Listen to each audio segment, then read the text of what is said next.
Hi, I'm Wendy from Shiny Happy World, and in this video I'm going to show you how to assemble this owl block. So the pattern right now is exclusive to the Funny Faces Quilt Block of the Month Club. It released today, October 1st, 2022, and it will be exclusive to club members for the entire month of October. That means if you're already in the club, you should already have gotten an email with a link to download the pattern, or you'll find it in your download library. If you join the club at any time this month, this is the pattern that you're going to get instant access to. If you're watching this video and it's after October 2022, you'll be able to find this in the shop at shinyhappyworld.com sometime toward the end of November. But for now, here's how to make it. Okay, in this video, I'm going to show you how to assemble this owl block using a light box. I've got a separate video if you don't have a light box or don't like to use one. I've got a separate video showing you how to do it without a light box, but this is the light box version. So first, just a quick setup.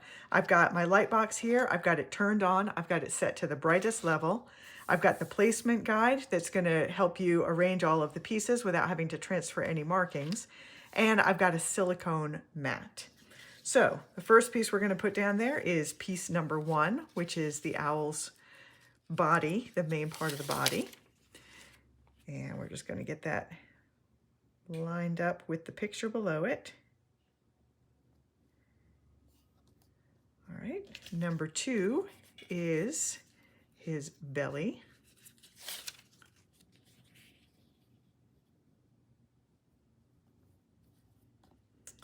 Number 3 is his big eyes.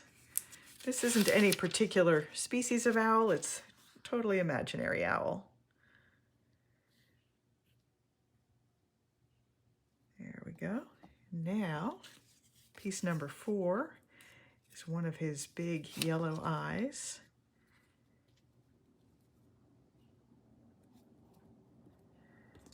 And number 5 goes over here.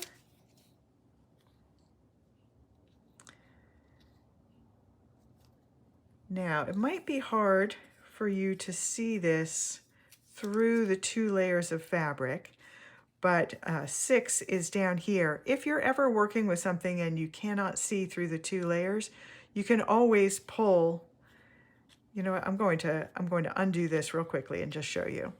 So if you get to something and you can't see through the 2 colors, you can always, there's laid down piece number 4, and here's piece number 6. When there's just a single layer, it's very easy to see through it. And then here's number 5. And then here's piece number 7.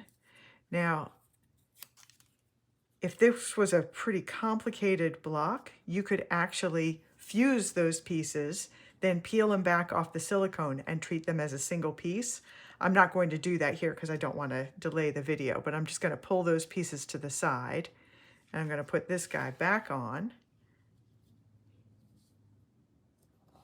And then I'm going to lay these down. So just imagine that those are fused together, although with something as simple as just a circle on top of a circle, you wouldn't need to do that. Just letting you know. Some of my designs are a little more complicated than this. There we go.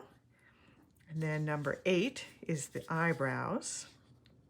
And even though you can't see the placement through those multiple layers, like here we're looking at through 3 layers of fabric, there are still guides that show you where it goes. And then we just need one more, his little beak, piece number 9.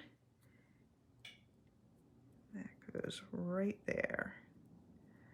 All right, now I'm going to take this over to the ironing board. I'm just going to lift this silicone mat, set it straight on the ironing board, and then fuse it, all of the pieces together right on the ironing board.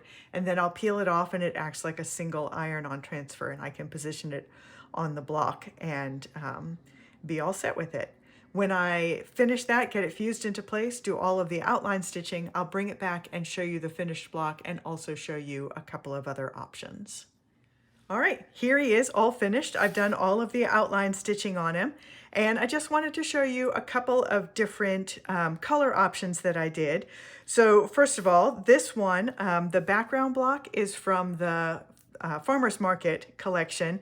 This is a set of fabric bundles. It's a bundle of fabric. You get it printed as a yard, and it's 12-inch squares that are already printed with the quilt designs on it. So all of these lines are pre-printed on there, so you just follow them with your sewing machine, and it makes it super easy if you're just getting started with quilting. So this is from the Farmer's Market medium color palette.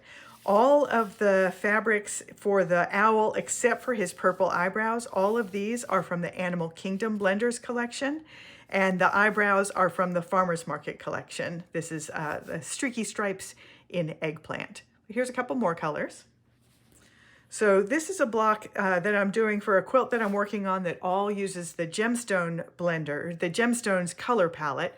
So the background block is from the dark gemstones color palette, and all of the colors in the owl itself are from the topaz blenders. So I'm working on just as I do these block of the month patterns, every month I'm doing one version that uses the background and the animal are all from the gemstones bundle, and I've chosen complementary colors. So sometimes it is the amethyst blenders on a topaz background, but I've got a collection building of all of those, and I really like how they're turning out. And I've got one more. So this one also uses the gemstones background. This is from the dark gemstones color palette. And this time, all of the owl colors are from that Animal Kingdom color palette, the Animal Kingdom Blenders collection. So the Animal Kingdom collection is shades of gray, shades of brown, and also a rusty color and a gold mustardy color. Basically all the colors that you're going to need for almost all kind of natural looking animals. So those are 3 versions I did of the owl block, the current pattern in the Funny Faces Quilt Block of the Month Club. I'm Wendy from Shiny Happy World, and I'll see you next time.